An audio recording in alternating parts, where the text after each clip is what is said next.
Well, good afternoon, everyone. Okay, well, my name is Rhee, and I have the honor and indeed the privilege of serving as Chicago's Commissioner for the Chicago Department of Aviation. And on behalf of Mayor Johnson and the entire aviation family, which is 50,000 strong, I just want to thank you so much for allowing me to come today to the Construction Summit here and talk a little bit and brag a little bit about our airports and some of the opportunities that we have out there. I'm honored today to celebrate your contribution in the construction industry, your commitment, your enthusiasm, and expertise that make it easier for the CDA to diversify our contracting teams to create a healthier business environment. The Department of Procurement Services, and believe me, I've spent a little bit of time there, I know how hard of a job they've got, and they've done an incredible job of bringing together public and private sector leaders from across the construction value chain to highlight upcoming projects, share insights and innovations, and promote a myriad of opportunities throughout Chicago. As representatives of the City of Chicago, it is our pleasure to present to you some exciting new contracting and vendor opportunities. The CDA is comprised of more than 1,600 city employees, and they come from all 77 of Chicago's great neighborhoods. The CDA is also reshaping the future of global travel through the lasting and mutually beneficial relationships with our valued partners like you as we continue to make vital improvements to air service, accessibility, infrastructure, sustainability, and indeed passenger amenities. 2023 was a significant year for us, and I'm eager to share the details about our progress that we've made. So thank you for supporting our airports. As travelers, as representatives of the construction industry, we would not be here where we are today without the hard work and ingenuity of our contracting teams and partners. So before we dive in, let's discuss our capital improvement programs and progress. I'd like to give you a brief overview of our department and how we're made up. As you may know, O'Hare and Midway airports are owned and operated by the City of Chicago, and CDA administers all aspects of both airports. The airports operate financially as two separate enterprise funds per federal regulations, and both airports are financially self-sustaining. More again than 44,000 people are employed at O'Hare and 9,300 people at Midway. Chicago's airport system is critical to the vibrancy of our local economy, providing more than 730,000 full-time equivalent jobs throughout 9 counties in northeastern Illinois. With 2 international airports in the middle of the country, we offer a variety of services and destinations which keep us competitive, inclusive, and welcoming to all travelers. As a result, we continue to be the first in the country for air service, with O'Hare again being named as the most connected airport in the U.S. by OAG Aviation Mega Hub Index in 2023. Through November, more than 20 million passengers have traveled through Midway, which is 7% higher than pre-pandemic figures from 2019. Our city's central location on this continent, combined with Chicago's position as a major market for business and leisure travel, have helped propel Midway past pre-pandemic levels throughout the entire year. Chicago is one of only 6 cities with service to all 6 inhabited regions of the world. In O'Hare, we serve more than 67 million travelers through November, which is 90% of 2019 levels. This is largely due to the slow return of domestic leisure travel, and key international markets like mainland China. However, we do expect a full recovery this year. O'Hare currently offers service to 218 destinations on 45 airlines, and Midway offers service to 80 destinations on 6 airlines. As much as our airline partners have helped air service back bounce post-pandemic, our cargo operations at O'Hare have been a tremendous driver of growth and economic impact over the last several years. In fact, O'Hare has experienced 3-year record of air cargo volumes, fueled by an increase for cargo demand during the pandemic and, of course, the surge in e-commerce. In terms of cargo data and rankings, the latest information indicates that Chicago is the #1 port of entry in all of the Americas by value, processing over more than $300 billion in freight and 2.2 million metric tons of cargo in 2022. In fact, O'Hare ranked as the 12th busiest cargo airport in the world and the 6th busiest in the Americas by tonnage. O'Hare has 4 airside cargo ramps with about 2 million square feet of space and the capacity to handle over 40 jumbo jet freighters at a time, in addition to the 2 million square feet of on-airport landside cargo facilities. And O'Hare's cargo operations support roughly 5,000 jobs at the airport. As professionals in the construction industry, I think we can all agree that updating our aging infrastructure is critical to our nation and to our region. Most of you are familiar with the latest umbrella program, O'Hare 21, which is transforming the airport into a 21st century global gateway through several strategically phased components, including the completion of the O'Hare modernization program with the opening of runway 9 right, 27 left extension in December of 2021. The $1.3 billion Terminal 5 expansion and modernization, the Terminal Area Plan, or TAP, which includes the O'Hare Global Terminal, 2 satellite concourses and related terminal projects. We also have near-term Terminal 3 and gate improvement projects underway, and various other capital improvement projects such as taxiway and runway rehabilitations and utility upgrades. As of December of 2023, our overall ORD 21 program spend included 38% to small, minority, and women-owned businesses, which is a huge success. We like to tout what we did for the O&P, the reconfiguration of our runways, which was 31%. We're trending at 38 now. Now, we'll never be happy, thank you, Tim. We will never be happy with those numbers because there's a lot more to do, but it shows the success of investing in our local communities and in our local businesses. Now, the O&P, speaking of which, and this is one of my favorite pictures, the O'Hare Modernization Program, or O&P as we like to call it, was the historic airfield reconfiguration project that resulted in a 67% in system impact delays. What's that mean? That means that your flight is more likely to be on time than it isn't, and certainly more likely than it was about 15 years ago.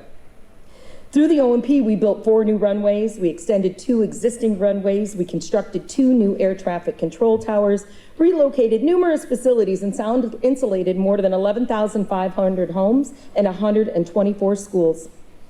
The construction of Runway 9 Center alone created an estimated 2,700 full-time jobs.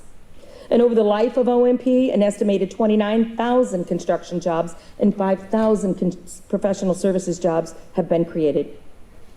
We have a strong track record of minority and women-owned and disadvantaged business participation, and we continue to build upon that foundation, moving from runways to terminals. Now, here's a layout that should be familiar to many of you, the Terminal Area Plan, or the TAP. We continue to work with all stakeholders at the airport on moving this critical infrastructure program forward, and this Terminal Area Plan, or TAP, is vital to O'Hare 21, and it addresses 5 long-term needs that we have at the airport. Operational efficiency, gate flexibility, reduction in aircraft taxiing and gate waiting times for gates, integration of terminal facilities, and improvement of domestic and international connections.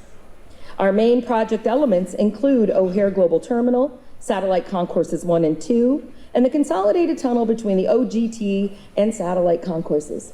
Now, many of you may have read here over the last many months that the program was trending in the wrong direction. Well, I'm here to tell you that it is under budget as of right now, compliant with all of the AULA money that we've been giving, and I cannot thank our airline partners enough for investing in this critical program. Also, I'd like to thank all of the contractors that are involved in this, from our 3 CMARs, our studio, our designers, as well as our PMO office, that prioritizes unbundling contracts, enticing new firms to come out for a first-time venture at O'Hare, and also the jobs that it creates. And so we've built a tremendous amount of momentum. We're 5 years into this program with another 10 years to go. We are embarking also on a new project at Terminal 3, which broke ground just last week. The Terminal 3 Improvement Project was awarded the largest single competitive grant under the bipartisan infrastructure law last year at $50 million. This is a picture of the outside of Terminal 3 and what it's going to look like. But that wasn't enough for us. Just last week, they recognized how important this project is and gave us another $40 million. So it's a total of $90 million that came from President Biden's bipartisan infrastructure law. And we could not be more grateful to our senators, Senator Duckworth and Senator Durbin, for bringing that money home.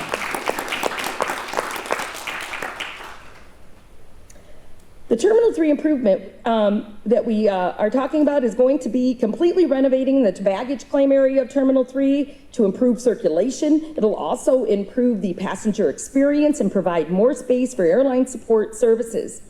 New concessions, streamlined checkpoints, and increased amenities are also included.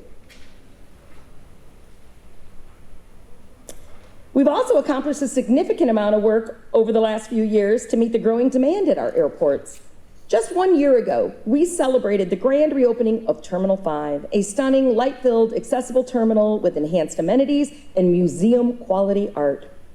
Highlights of the expansion include approximately 350,000 additional square footage, 10 new gates, a state-of-the-art baggage handling system, which will become operational later this year, and a 75% increase in amenity space, including twice the premium lounge space.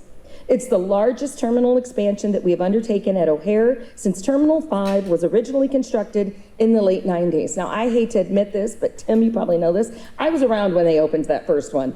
This is a huge improvement, and it's so great to be able to be in this position again to witness, once again, O'Hare's preeminence and recognizing the infrastructure upgrades that are needed at our airports. The new terminal in Terminal 5, that we like to call it a new one because it essentially is, has got the highest utilization of any of our gates at O'Hare, along with new concession options, including a variety of diverse and locally owned shops and restaurants.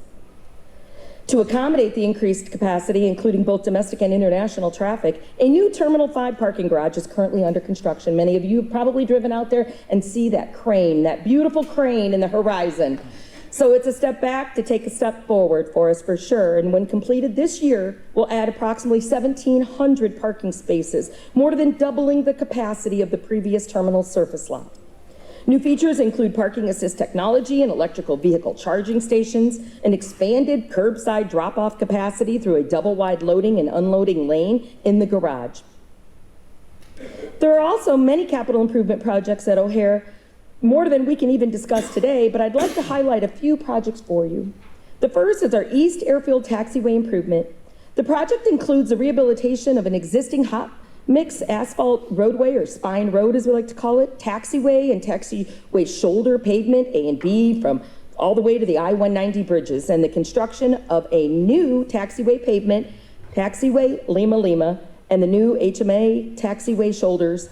The scope also includes existing pavement work, demolition, earthwork, new chain link fencing, pavement marking, airfield electrical work, new circuits, lighting, in-pavement elevated and lighted signage, and utility work that includes ductile iron water main, new storm sewer, repair to existing structures, and a new PCC encased duct banks. The second project is the taxiway S, S1, and S3 rehabilitation. The CDA will be soliciting proposals for design and the rehabilitation of Taxiway S and associated connectorways, Taxiways 1, 2, and 3. Work also includes the Southeast Cargo Ramp taxi lane to include more than 90,000 square yards of taxiway pavement and 22,000 square yards of taxiway shoulders. Included in this scope is Portland cement, concrete, and bituminous pavement rehabilitation, as well as airfield electrical circuiting, signage, lighting, markings, and drainage improvements. Now, turning over to the busiest square mile in aviation, we have major accomplishments at Midway to celebrate. The completion of the Midway Modernization Program. And it might surprise you how much we've expanded the airport without ever increasing our footprint. Our diverse team of employees and contractors developed creative solutions to enhance passenger flow through innovative reconfigurations of existing space, which now includes a new security pavilion, a streamlined checkpoint area, new inline baggage handling system for carry-on items, improvements to our customs arrival corridor, and parking structure improvements that offer electric vehicle charging stations, upgraded elevators, and other accessible features. The security checkpoint expansion, which was completed in 2020, expanded the existing passenger bridge over Cicero Avenue, making it 8 times wider than it was before. And the results, they speak for themselves. We've doubled the throughput from 2,500 passengers an hour to nearly 5,000 with room to grow. The modernization also included a complete renovation of existing interior spaces and the expansion of the mezzanine into the landside terminal building. Also, the removal and replacement of existing escalators and new wayfinding signage, energy-efficient lighting, and large open spaces filled with natural light. The work was performed without ever disrupting airport operations or vehicular traffic on Cicero Avenue, which remained open throughout the entire construction. We celebrated the completion of the Midway modernization of our concessions last year, at the end of last year, with Mayor Johnson. It's the centerpiece of a $75 million investment into our airport's concessions, our Southwest Side community, and all of our local businesses. The revamped Central Market is located at the intersection of concourses A and B and is home to a mix of new and exciting brands with diverse ownership teams. And we are immensely proud to share that Midway's concession program has achieved one of the highest airport concessions DBE participation rates in the country, 56%, a statistic that demonstrates our commitment to growing a diverse team of businesses and owners at both airports. Now, mind you, 56%, it's the highest reported of any airport out there. The FAA goal is 10%. And of course, we're not going to settle for that. And that 56%, well, it sounds great, it's not enough. So we're going to continue, and over at O'Hare, our concessions are trending at 41%. In other Midway news, we are excited to announce that the airport will offer a passenger lounge this year, the first in Midway's 95-year history. Club Midway will be providing complimentary food and beverage service to patrons in an inviting and relaxing environment. It will be accessible to all passengers through the purchase of a day pass or a priority pass airport lounge membership program. One of our highlighted projects at Midway also includes the Central Terminal Pad and associated modifications with airport maintenance complex improvements. Now, this project consists of the modification of taxiways and runway geometry to create a new central holding pad. Runway 13 left, 31 right will be converted into a taxiway. Taxiways E1, 2, and 3 will be modified into 2 taxiways with updated geometry connecting the new pad to runway 13 center, 31 center.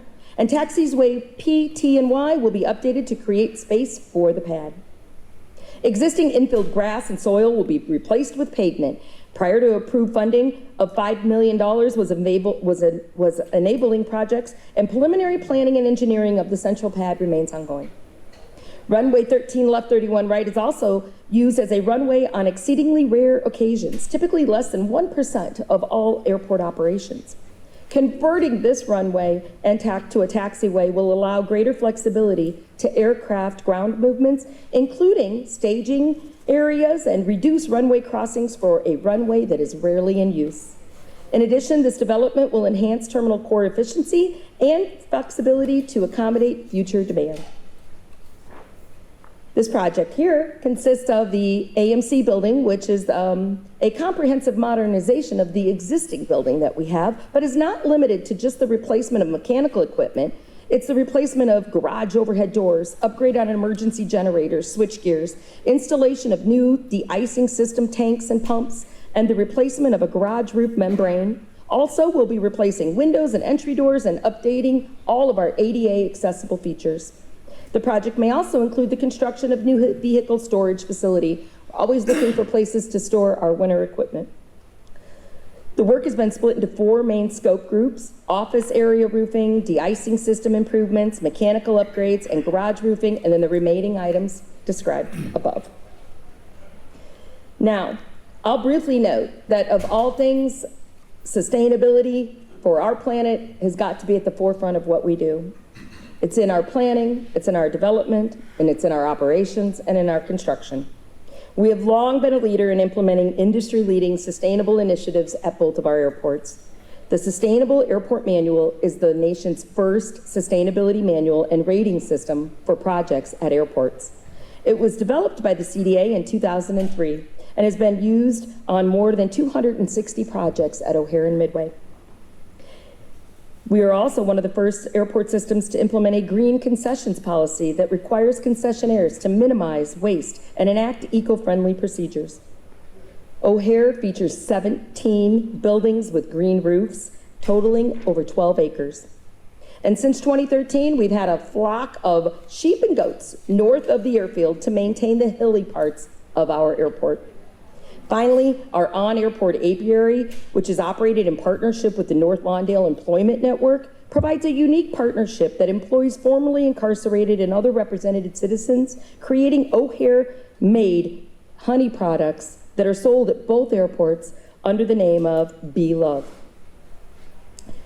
We are also looking to make sure that we are accessible to all. The CDA is focused on ensuring that our airports are just not meeting the minimum standards, but we're going above and beyond.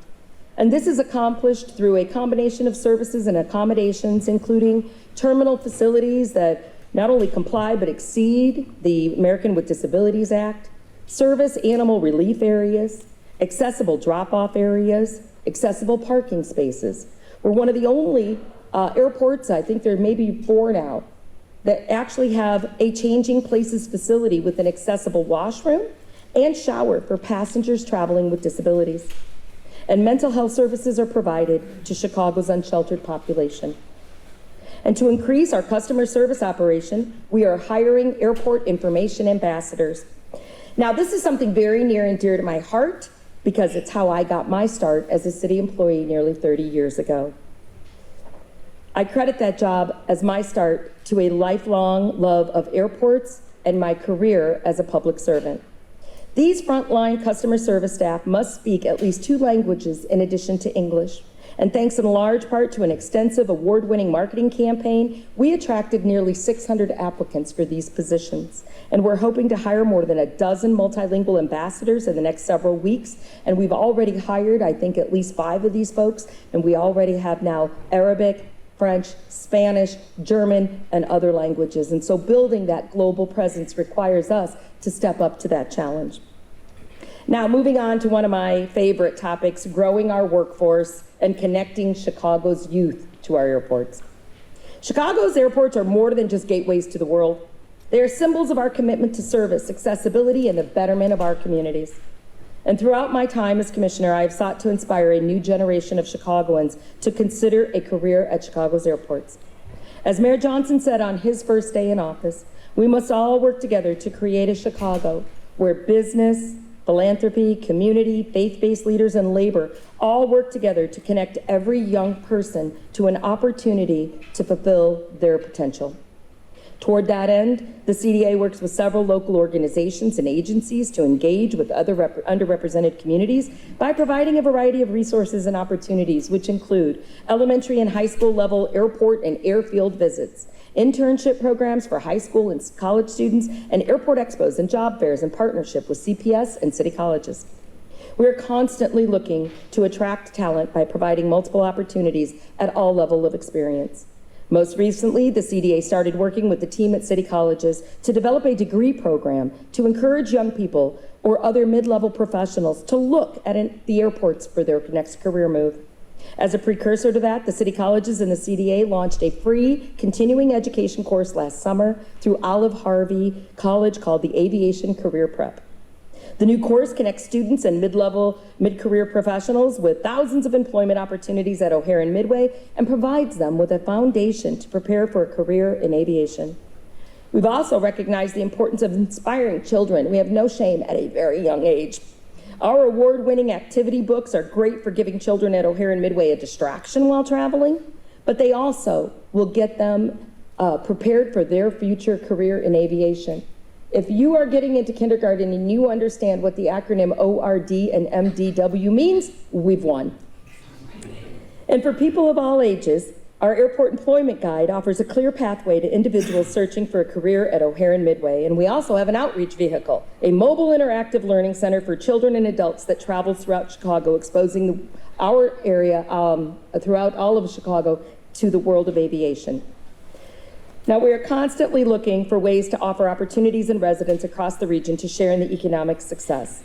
And we publish a variety of different books to make sure that you have the tools and that you're ready for that bid opportunity when it comes out, or in the alternative, looking for jobs. One thing I'm often quoted as saying is, it's not a privilege to meet with your government. We work for you. As evidenced by today, we are here to support you. Our job is to remove the barriers that will make you successful. And so what I will leave you with is, I give homework to everyone. If you see something out there when you're traveling, and there it's in another airport and we don't have it, bring it on home and let us know about it, because we will slap our logo on it and call it our own so fast it'll make everybody's head spin. We have no shame. We want the best. We want the best for you. We want you to be part of this incredible, dynamic family. Again, 50,000 strong at both airports. So if you're looking for a career, or you know someone that is looking for a career or wants to bid on an opportunity, the resources are here. I thank you so much, and if there's any thing that we can do for you, our staff are on hand. I just want to give Gigi a shout out because she keeps me on task. I will sit up here and talk for hours. So Gigi, thank you so much, and our team is outside to help. Thank you so much for having me. Thank you so much, and good afternoon, everyone. My name is Marek Wisniewski. I'm the Deputy Commissioner with Fleet and Facility Management. I oversee the Architecture, Engineering, and Construction Bureau.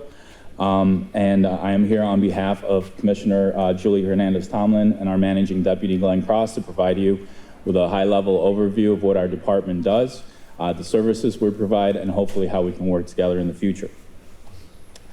So as the name suggests, the Department of Fleet and Facility Management is responsible for managing and maintaining our fleets and our buildings. We support our sister departments by providing high quality and cost-effective asset management, but these are not the only things that we do. 2FM is also responsible for space planning, graphic reproduction services for the entire city. So any of those street signs you see for street cleanings, that's us. We also do energy efficiency improvement initiatives. We purchase all of the city's utility. That includes gas, fuel for our vehicles, and also electricity. We also manage and facilitate record retention for the entire city, and our Environmental Health and Safety Department provides brownfield remediation. Our facility operations team oversees 451 buildings. We operate 12 city garages, 12 fuel sites in order to keep our 13,000 leased and owned vehicles moving, operational, and safe. We manage the Riverwalk, Millennium Park, as well as any lease spaces the city may operate out of or lease to others, to the public. To provide you with a high-level overview, there are 7 bureaus that make up the department. Our backbone is obviously finance and human resources. I oversee the Architecture, Engineering, Construction Management Bureau, which is in charge of capital improvements.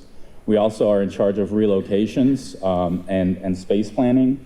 We take on projects, we develop scopes, and we carry them through to completion. And we also implement energy efficiency initiatives, which are in collaboration with our other bureaus.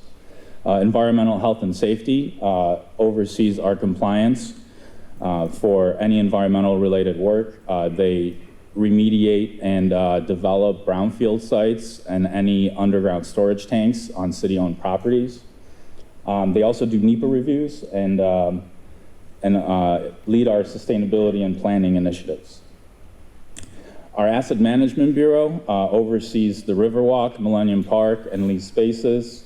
They also do the energy procurement, as well as the graphics reproduction and records. The Facility Operations team oversees all of our building engineers that manage the buildings from day-to-day operations, our in-house trades that help repair and maintain the buildings. They also provide custodial services, mail services, snow removal, waste recycling, security, and landscaping. Last but not least, our Fleet Operations Bureau oversees those 12 different garages and fuel sites. They are the sole responsible party for purchasing, maintaining, and repairing all of the city fleet. They also oversee the flex fleets and the rental pool vehicles. They distribute all of the fuel to the fuel sites and also oversee the dispatch and emergency roadside services. So the 7 bureaus work together collaboratively to address citywide facility needs by assessing building conditions to determine scope, establishing and implementing design parameters for projects, working with the end user to determine logistics to minimize operational impacts, and obviously delivering the projects on time and budget while collaborating with aldermen, communities, and other partner groups. For 2024, 2FM plans on leveraging capital improvement plans in order to spur economic development across Chicago. We will be doing this by leveraging our design and construction contracts to move forward with our ongoing capital improvements. And we will also continue to focus on critical building infrastructure needs and any emergency response to make sure our buildings remain warm, safe, and dry. In order to do so, we have a few different contracts and procurement methods that we use. The first one I'd like to talk about is our pre-qualified professional services. This is a master consulting agreement for full-service architecture firms, structural engineering, civil engineering, MEP, as well as commissioning. This contract's going to be issued this year, so we hope to see some of you bidding it. The other means of procurement is job order contracting, or as we call it, JOC. This program is facilitated through Gordian. I understand they have a booth here today. I highly encourage you guys to connect with them to see what kind of partnerships you can form. This contract recently got bid out and is currently in the final stages of signatures. There's 5 different zones under this contract, and each zone has over $200 million in capacity. So a lot of good work that can be done, and we really hope that you guys can make those connections so we can see you as part of these teams. Term vendor contracts are more specific contracts that we hold. These are typically used by our facility operations and our fleet operations team. This could include things like elevator repair and maintenance, fire extinguisher testing, so on and so forth. So please sign up for the DPS alerts, so when these contracts come up, you can submit a bid if that's something that you're interested in. Traditional solicitations like RFPs and RFQs are also something we put out. And lastly, we partner with the Public Building Commission for full service development of municipal projects. So in 2024 and 25, 2FM has a few different focuses, one of which is the ADA Title II accessibility assessments of all public-facing facilities.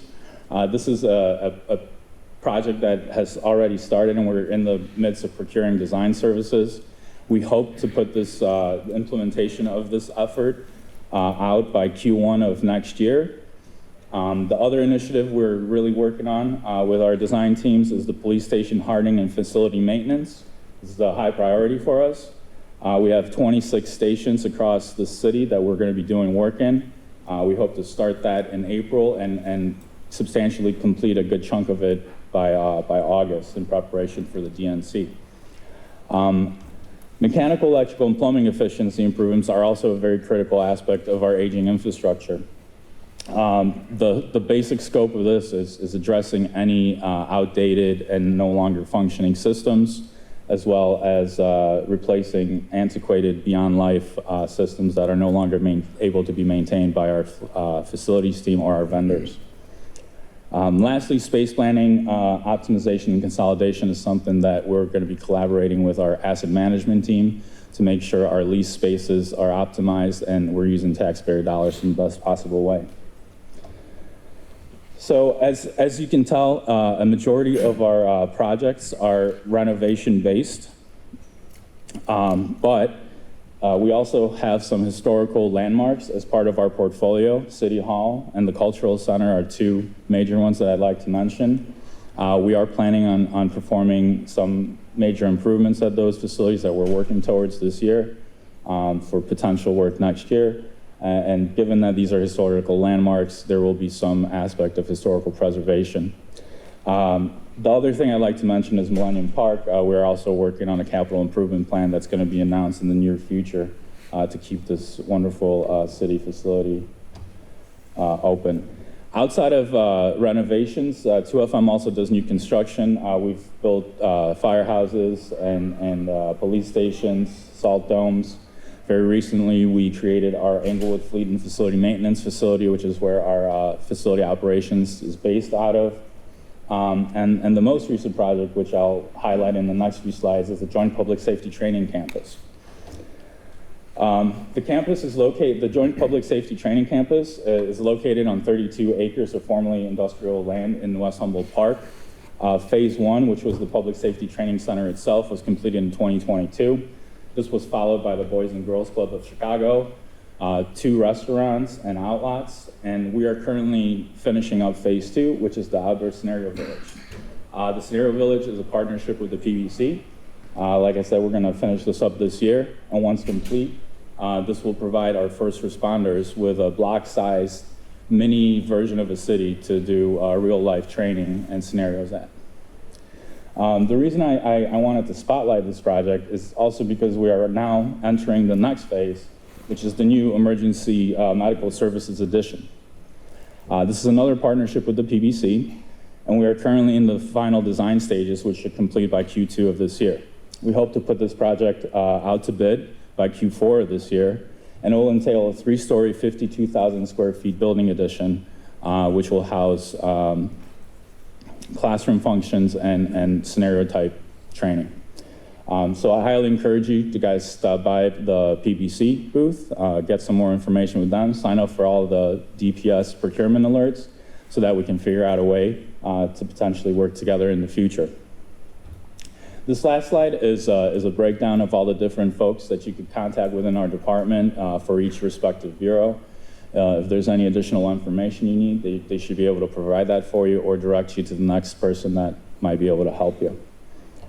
So thanks again for your attention and coming to this in order to get a better understanding of what we do, and hopefully we'll be able to find a way to work together in the future.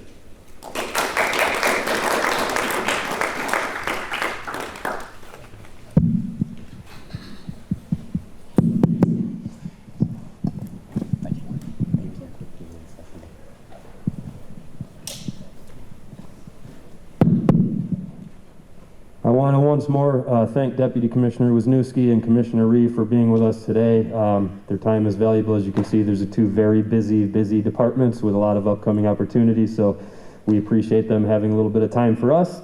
And also, I have some good news for you guys. They have a little more time for you, so if anyone has a question that you would like to ask about any of the projects, any of the initiatives that you heard today.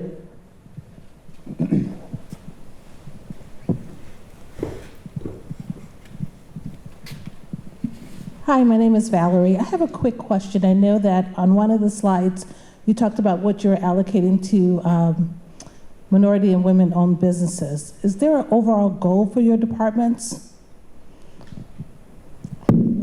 I can take that. The goal is set. It's really contract by contract. So you want to maximize, but you look at the subcontracting opportunities and then you look at the capacity that we have.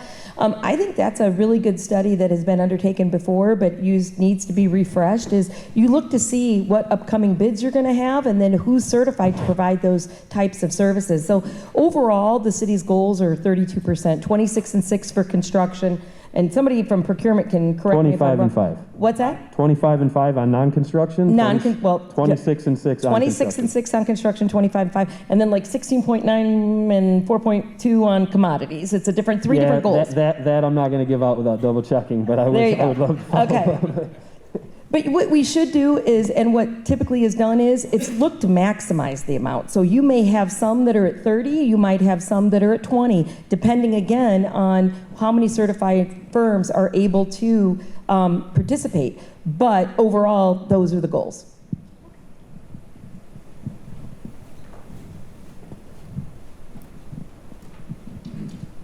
Currently, you're doing renovation and modernization of both the police stations and the fire stations. What set of buildings are you looking at doing next? So we're currently evaluating the portfolio. We have a A&E team that is going through all of our firehouses and police stations to make those determinations. We're going to be putting this into a data set that will help us prioritize those needs, and we're going to determine those by basically prioritizing what needs to be done first. As far as the general scope of these improvements, it really varies based on station to station. We do have some high-level initiatives, like I said, with the CPD hardening, but we're also evaluating all of our CFD stations to figure out how we can modernize and provide those buildings with modern. The next set of buildings after you're doing police and fire now, what's your next set of buildings? Well, police and fire are a focus, but we're always continuously working on all other department buildings as well. We're collaborating with streets and sand, health, every single department in the city. It's an ongoing effort. Like I said in my presentation, there's also emergency responses that need to happen. So every day we're collaborating with pretty much every single department in the city to make sure that they have their needs met. Any other questions for Commissioner Rhee, Deputy Commissioner Wisniewski?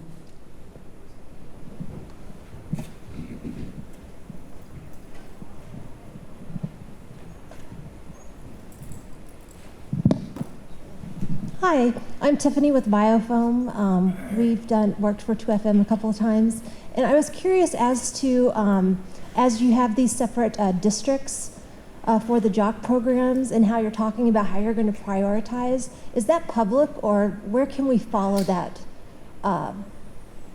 priority list?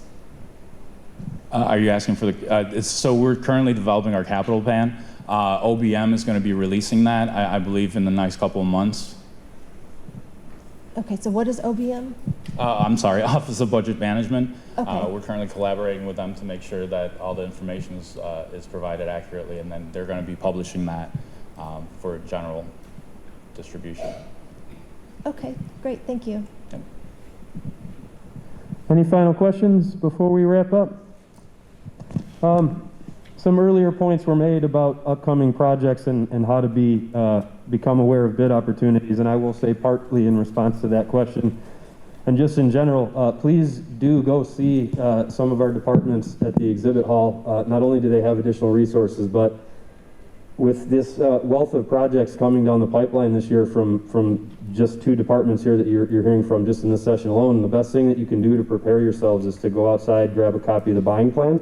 It's a 15-month forecast of all the goods and services the city expects to procure.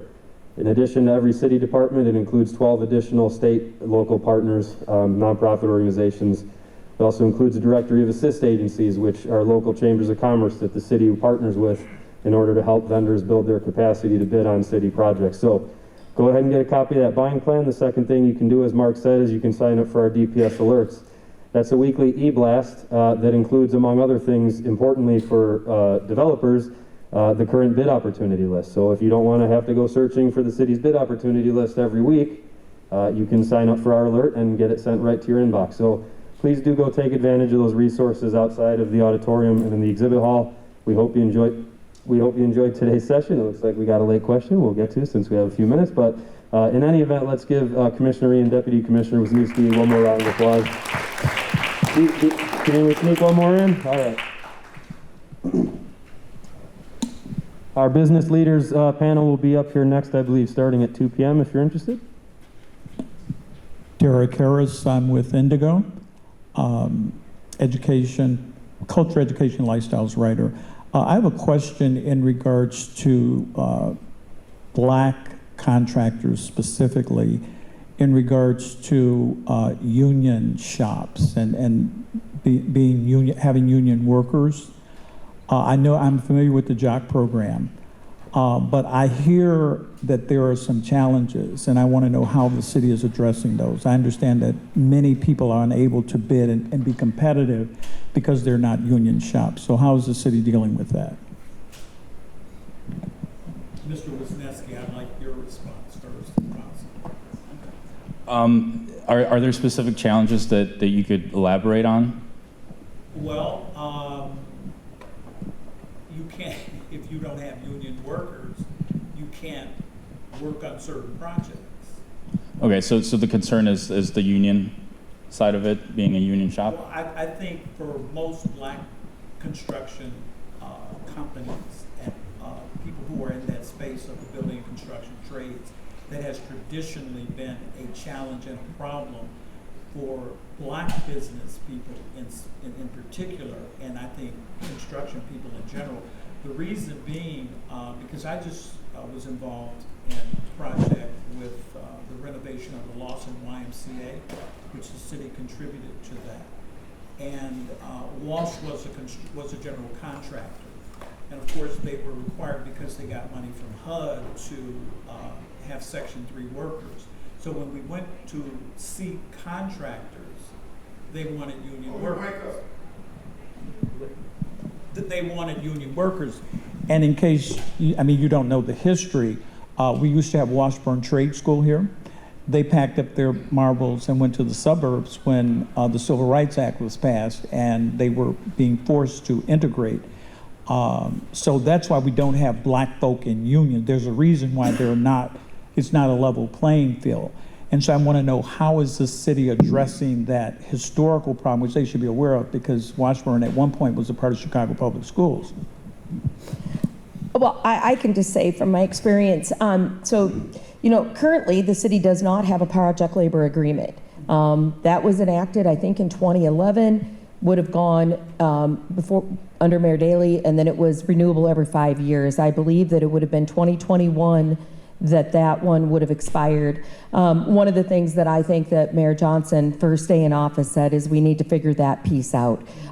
There does seem to be disparity. There's also, to make sure that we have the technical resources. We also used to have the city colleges. We had a program there for construction.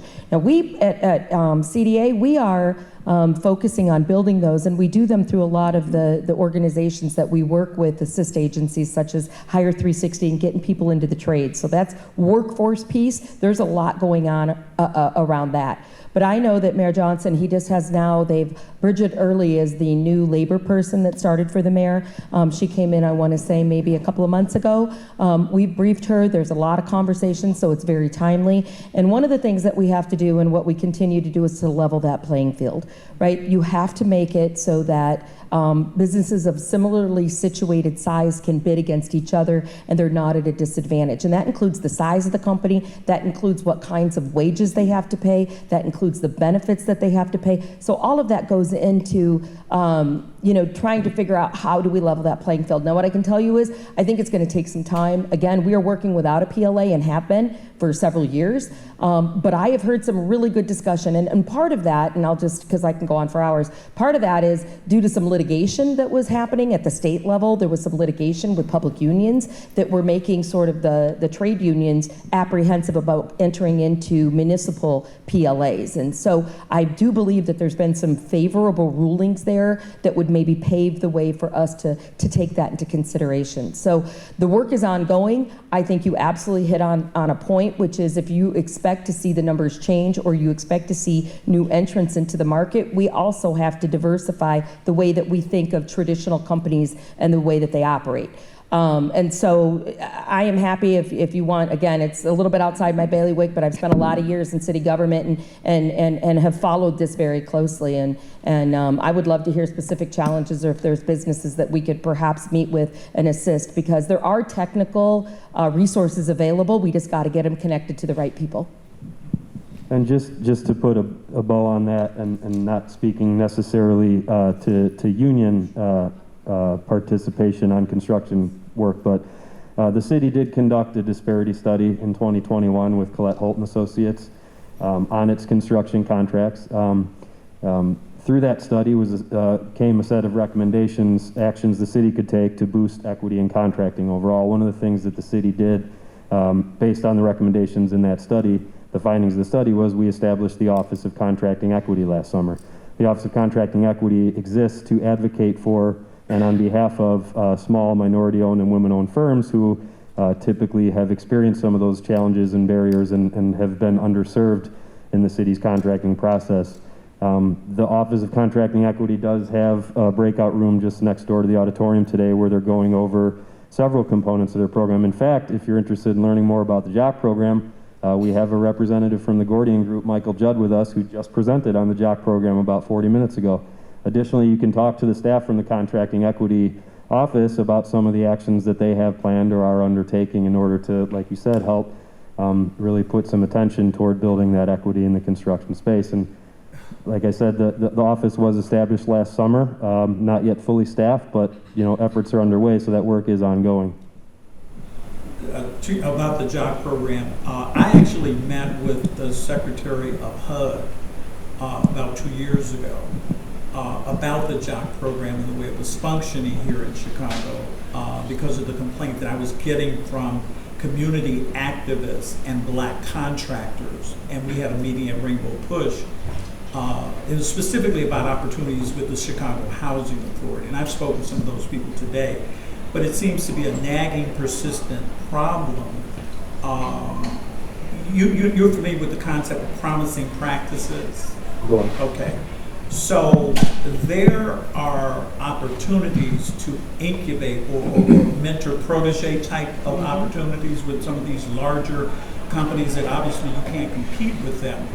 But I don't hear those terms being used. I don't see that footwork happening. I see, numbers and statistics and all of this, but I don't see any real footwork. And more importantly, I don't see millionaires being produced. And that's what this, it's about work.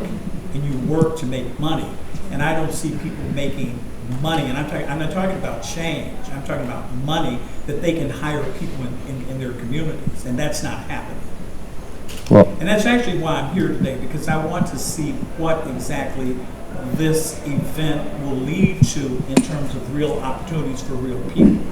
So that I'm talking to people and getting excited. well, again, some of the work that you're talking about is underway. Some of it might not be as far along due to the Office of Contracting Equity not existing before last August. But again, I would encourage you to go and speak with the folks of the Office of Contracting Equity, because like all the other representatives here, we're open ears at all times. If you have experiences, or if you have certain challenges, if there are certain things that you want to discuss with us that you think may open up those pathways to entry for folks into the construction business, or whether it's direct feedback on the job program, that's why we're here today. So I really do encourage you to go speak with the Office of Contracting Equity to many of the points that you spoke. I think they can point in the direction of some of the initiative they either have planned or are ongoing. But I do appreciate the question, because we're always trying to figure out a way to improve on those services and create the most equitable and competitive procurement environment we can, no matter what type of firm you are, no matter what size of the firm you are. So we do appreciate the feedback, and if there's anything else,